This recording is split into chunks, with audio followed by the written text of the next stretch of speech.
Syederalun Kejaksaan Tunisia menuntut 13 hakim yang diduga menebar teror ke seluruh negeri dengan tujuan membuat kerusuhan makin meluas.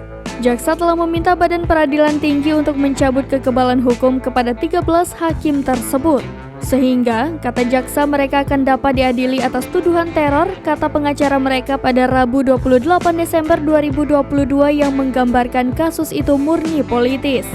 Dilansir Arab News, langkah itu dilakukan hampir 7 bulan setelah Presiden Kais Saied memecat 57 hakim, menuduh mereka melakukan korupsi dan memblokir penyelidikan terhadap 2 tokoh politik sayap kiri pada 2013 di antara dugaan pelanggaran lainnya. Pengacara pembela Ayachi Hamami mengatakan, 13 orang itu termasuk di antara 49 hakim yang dipekerjakan kembali pada Agustus 2022. Para hakim yang dituduh akan menghadap Dewan Yudisial tertinggi pada 24 Januari 2023, katanya.